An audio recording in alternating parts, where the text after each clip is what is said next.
everyone, welcome back to my channel. Today we'll make delicious, flavorful biryani in the Instapot. Technically, people may call this pulao. Let me explain the difference. When meat and rice is cooked in its own broth, it's pulao.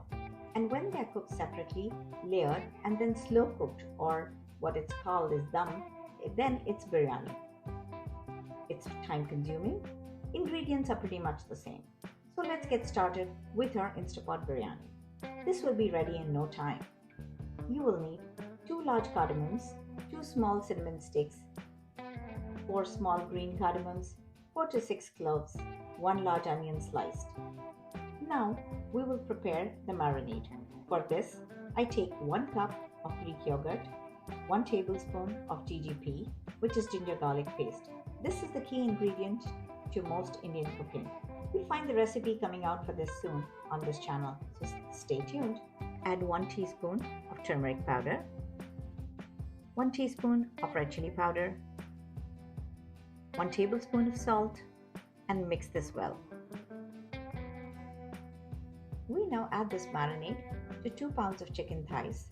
Mix it well, cover it, and leave it in the refrigerator for 30 minutes. On the Instapot on saute mode. Add 2 to 3 tablespoons of oil, add the whole spices and 1 teaspoon of cumin seeds.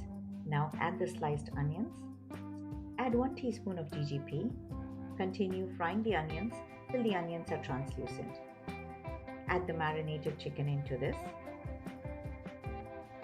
Continue stirring this for 6 to 7 minutes till the oil separates. Now that the oil has separated, I am adding 1 cup of roughly chopped cilantro and 1/4 cup of mint leaves. Mix this. To this now, I'm adding rice which I had washed and soaked for 20 minutes.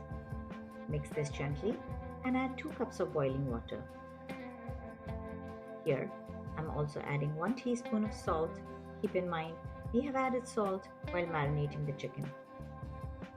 Now I add half a cup of coconut milk. This is typically not an ingredient that's added to this dish. I like adding it because it has a very nice nutty buttery flavor. It's a healthier option instead of using ghee.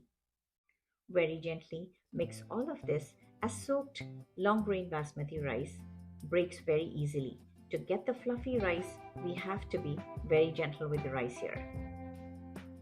Close the Instapot with the setting of 6 minutes on rice. Look at that! Aromatic biryani is ready in no time. Let's serve it now. Thank you for watching. Please do like, share and subscribe for more such easy cooking ideas. Bye for now.